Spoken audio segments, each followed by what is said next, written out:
दिगंबराय तस्मै मकाराय नमः शिवाय।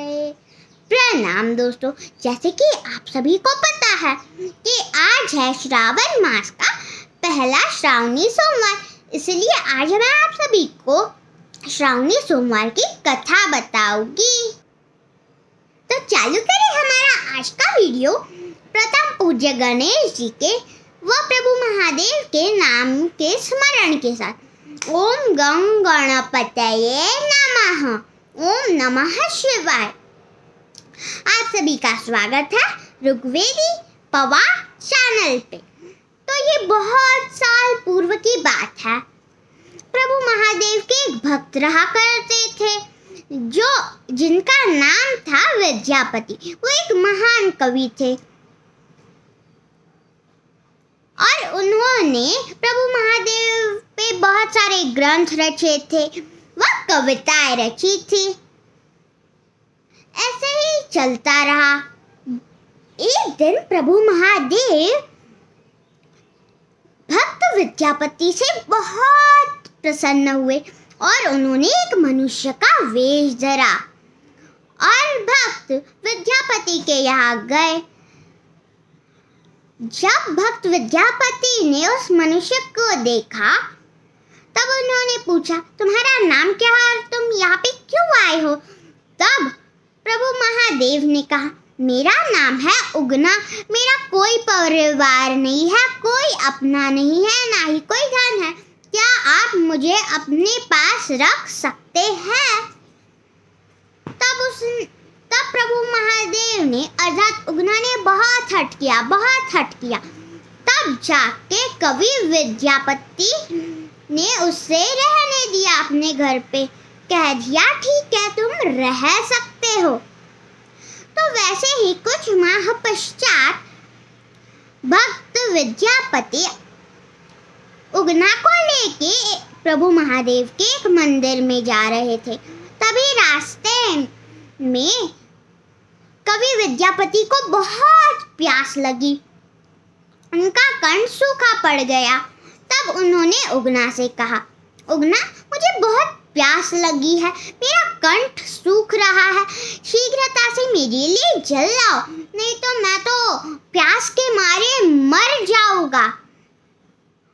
और जैसे ही उन्होंने ये कहा, उगना अर्थात प्रभु महादेव को तो पता था कि वो जिस स्थान पे थे वहां पे दूरी पे जल की एक बूंद तक नहीं थी।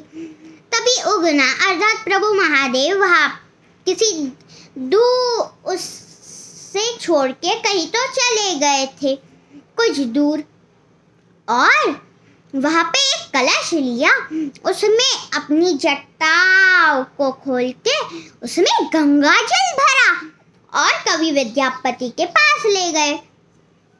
तब कवि विद्यापति ने जैसे ही वो पिया, तब कवि विद्यापति को गंगा जल का स्वाद आया और उन्होंने उगना से पूछा, उगना, बताओ तुम्हें गंगा जल कहाँ से मिला इस स्थान पे? तब उगना ने कहीं बहाने बनाई, कहीं कहानियां बनाई, किंतु कवि विद्यापति को पता चल गया था कि वो साक्षात प्रभु महादेव थे। इसी कारण कवि विद्यापति ने कहा, हे प्रभु महादेव, मेरा तो सारा जीवन नष्ट हो गया। मैंने आपसे सेवा करवाई है, मैं तो नरक में जाऊंगा, घोर नरक में। तब प्रभु महादेव बोले, नहीं भक्त विद्यापति, मैं तुमसे बहुत प्रसन्न था, इसलिए मैं एक नौकर का रूप धर के तुम्हारे यहाँ आया था, किंतु मुझे इस कार्य में बहुत आनंद आया, इसलिए तुम्हें कोई पाप नहीं लगेगा और मैं तुम्हारे पास ही उगना बन के रहना चाहता हूँ। किंतु तुम ये सत्य किसी के सामने नहीं खुलने दोगे या फिर किसी को बताओगे भी नहीं कि उगना ही मैं हूँ, अर्थात महादेव हूँ मैं, उगना शिव है। ये तुम किसी को नहीं बताओगे, ये रहस्य खुलने नहीं दोगे। तब उगना ने कहा, उचित है, दिन कुछ माह के पश्चात उसके पत्नी को एक दिन उगना के एक गलती पे बहुत क्रोध आया। तब वो भोजन बना रही थी, इसलिए उसने चूल्हे से लकड़ी निकाली जो कि बहुत गर्म थी और उगना पे अर्थात प्रभु महादेव पे प्रहार करने ही जा रही थी। तभी वहां पे भक्त विद्यापति आ गए और उन्होंने कहा, मूर्ख हो गई हो क्या, नर्क जाओगी नर्क। प्रभु महादेव को, प्रभु शिव शंकर पे तुम चूल्हे की लकड़ी का प्रहार कर रही हो। जैसे ही ये भक्त विद्यापति ने कहा, उगना अर्थात प्रभु महादेव चले गए, अदृश्य हो गए। प्रभु महादेव तो उगना को अपनी भूल का पछतावा हुआ और वो वन वन भटक रहा था। उगना उगना उगना कहते हुए वो वन वन भटक रहे थे। तभी प्रभु महादेव को उनके इस दशा पे बहुत दया आई और वो उनके सामने प्रकट हुए और कहा, भक्त विद्यापति, भले ही मैं उगना के रूप में तुम्हारे साथ नहीं रहा, किंतु तुम्हारे साथ मैं हमेशा रहूंगा, क्योंकि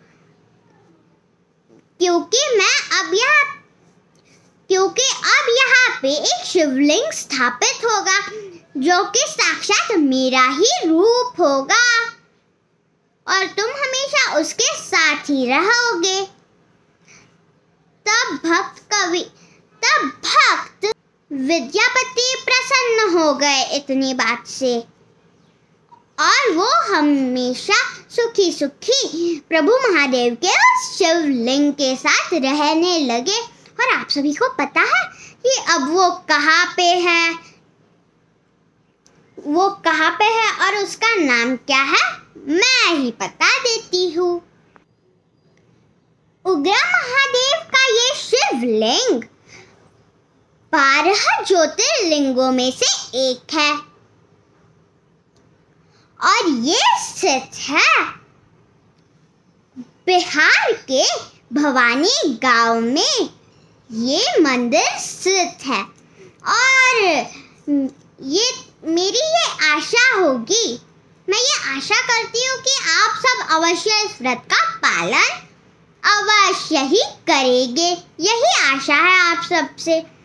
वह अगर आपकी सामर्थ्यता हो तो श्रावणी सोमवार के दिन अर्थात आज के दिन आप प्रभु महादेव को बेलपत्र अर्पित कीजिए, पीले या श्वेत पुष्प अर्पित कीजिए एवं अगर संभव हो तो मात्र जल